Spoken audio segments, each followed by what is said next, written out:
The SADC Heads of State and Government Summit will take place virtually tomorrow. It will be hosted by the incoming chairperson, Mozambican President Filipe Nyusi, who takes over from Tanzanian President John Magafuli. This year's theme is centered around building peace and security and the region's resilience.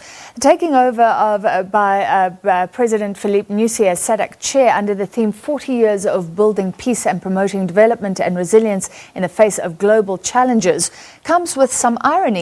His country is battling increased insurgency as IS militants continue to extend their territory. Earlier this year, Nyusi asked the Troika organ on defense and politics for assistance in tackling that issue. Also expected on the agenda is the claims of human rights violations in Zimbabwe after a crackdown on activists resulted in arrests and the quelling of freedom of speech. The region's economic recovery from the impact of COVID-19 will also be discussed. Well, SABC News' foreign editor, Sophie Mokoena, joins us on the line now. Sophie, just tell us a bit more about what's expected to be on the agenda at this meeting of Southern African leaders. As you have indicated in that intro, the focus will be on peace and security and the fact that SADC has to be resilient to any issues, particularly when you look at the economic challenges the region is facing due to the pandemic, the COVID-19. But also on the issue of peace and security, the important story here is Mozambique. You spoke about the region where there is currently a challenge in terms of security. And I think that will feature high on the agenda. And of course, there are expectations, but I am not confident that the Zimbabwe matter will be on the agenda. It might be one of those issues where perhaps the current chair of the organ on politics, defense and security, that is Zimbabwe, President Emerson Mnangagwa, will try and clarify what is happening in Zimbabwe, taking into consideration that the reports coming from Zimbabwe of the allegations of human rights abuse, arrest of journalists and abuse of those who have been arrested, who are not allowed to have their fundamental rights, even though they haven't been found guilty, while they are in holding cells and also in prison, Chikiburi, the notorious Chikiburi prison. These are the issues that have been hogging the international headlines and, of course, people commenting and lots of reactions from the UN, the Human Rights Commission, the AU, and we also had what the South African Minister of International Relations said when she was asked about the situation in Zimbabwe, but also the ANC chair of International Relations Committee, Lindiwe Zulu, commenting about that situation.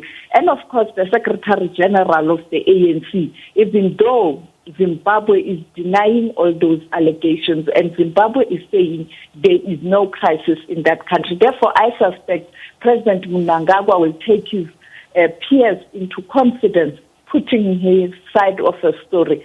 And maybe if there are brave men and women, they will seek clarity on some of examples that have been given and some of the visuals and pictures that are coming from Zimbabwe, even though some are saying it's fine, it's old stories, but there are recent incidents. We know that one of the people who were arrested but was released the day later is one of the prominent writers in that country. And we also know that other people who have reported those abuse but also posting the injuries. And therefore, I think President Mnangagwa will try and explain to his peers what is the situation in that country. But high on the agenda, of course, I think will be Mozambique, but also the impact of COVID-19 in the region and also how it has affected trade and investment,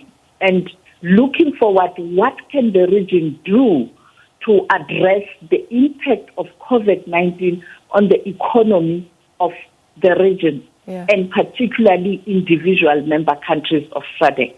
Thank you for that, Sophie. And I guess for South Africa, I mean, Mozambique and the security situation there is very important because Mozambique has asked its neighbors for help. We could even face retaliatory attacks from terrorists. So presumably that's something very important for South Africa right now. It is very important because you know that there are people who have been arrested in the Val Triangle recently who are linked to those activities in Mozambique. We know the reliable source told us last month as SABC that some of the people who are supporting and assisting those who are involved in such activities in that part of the country are using KwaZulu-Natal as a base. These are allegations that need to be investigated. But of course, South Africa will act very careful because South Africa wouldn't want a situation where it is found wanting in terms of the retaliation. But of course, it is compelled by the international treaties, but also the treaty within SADC, AU, and the UN to assist the neighboring country because if there's instability in Mozambique, that instability will automatically happen or affect South Africa because these are neighbors.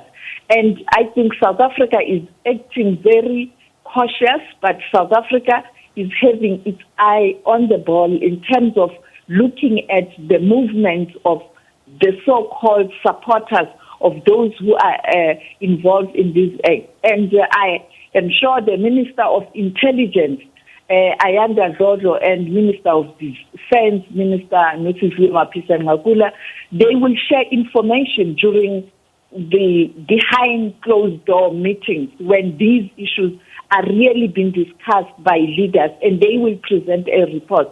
And we know that Botswana will be taking over as the chair of the organ on politics, defense and security. Therefore, now there's a responsibility lies with Botswana to ensure that this matter is properly discussed, but also there's a way forward on this matter.